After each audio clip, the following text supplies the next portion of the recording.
Now we're gonna bake something completely different, and it's gonna be a whole lot of fun because it's got a lot of wow to it.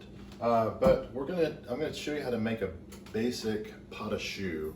Uncle Matt used to call it Pâte Choux, as you can see, and Claire will post the recipe and the proper pronunciation or spelling of Pâte Choux because it does look like Pâte Choux. It's a very simple 4-ingredient dough, and I'm going to show you real quick how to set it up. It's a cup of water and a stick of butter, and you can get that boiling right here.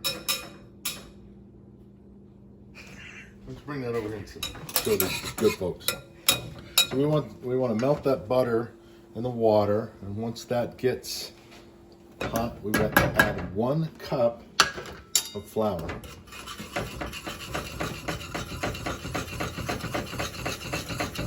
And then we're letting that come together.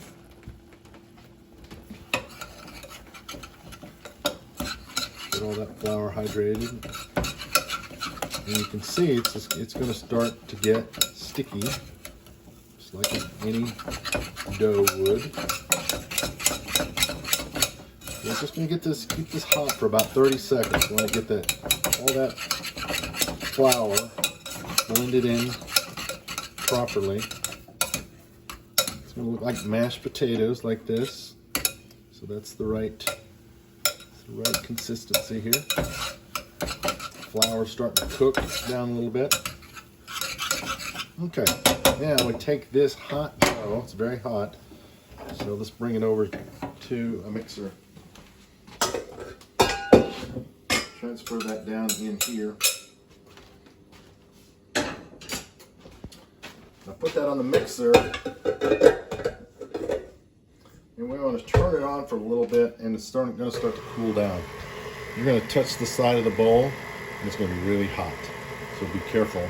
So every now and then just touch that, and it's still pretty hot. We're just going to let some of that heat dissipate off of there before we add our eggs into it, because if we add it to them right now too fast, we'll just end up with scrambled eggs and dough. We'll turn that up just a little bit, just a tad. We're going to go in with 4 eggs, 1 egg at a time, a yolk at a time. And you'll also see this now go from a clump to a real shiny, smooth dough. It's going to change appearance right in front of your eyes. So the fun thing about this kind of cooking is the heat is transformative, and it takes these bland, raw ingredients, changes their whole structure,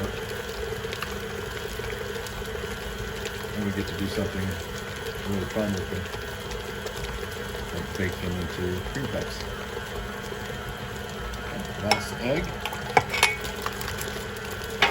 and crank that up a little higher.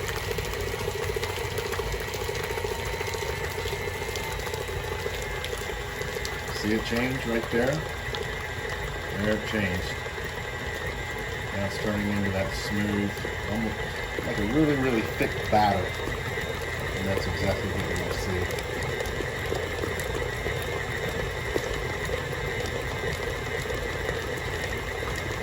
Slow that down and scrape down the sides.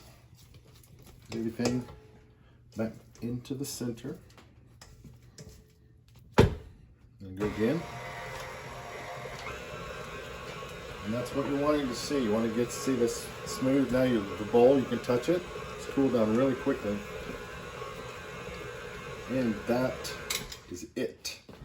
So now you can use this right away if you want.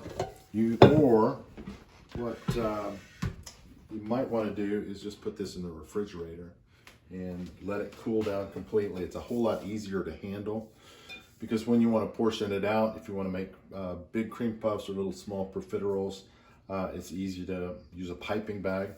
But I also find that it's just easy to make this ahead of time. But again, it's flour and dough, so it can't keep indefinitely. So you can keep a pot of choux in the fridge for a short time. Remember, this is flour, so it's got gluten, so that gluten is going to start to break down. But you can make this ahead of time and chill it. It makes it a little easier to manage there.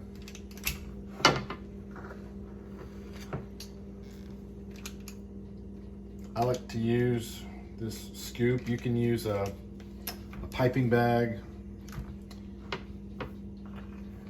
however you want to. You can use a spoon. It doesn't have to be that precise, but I like this because it's easy to get the right size that I want. And these silicone baking mats are fantastic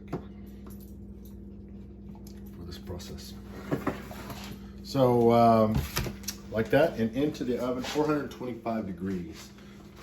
And it's going to take about 15 minutes for these things to puff up. That egg is going to start to react to the heat, and you're going to see these things just go like that. I'll show you that here in a little bit because it's important that those get their volume first, because we're at 425 degrees, so that intense heat builds that volume, but it's still not cooked all the way inside, so we're going to turn the heat down to 325 degrees and let it finish baking off. So here in a moment, when that sets, I'll show you what that looks like. Okay, that's been about 20 minutes. I know we put 15 on the timer. Take a look here now and see that transformation. See, these things popped up just immediately. So when I saw the timer go off at 15, I looked in here and they were not fully puffed up yet. Now it just took that extra 5 minutes. That could be because the dough might be cold or your oven is a different temperature. So now what we will do is we're going to drop that temperature down to 325. Drop it down 100 degrees, and then we're going to give it another 20 minutes. And that's going to help set that cream puff. And we'll take a look at it in this finished state here shortly.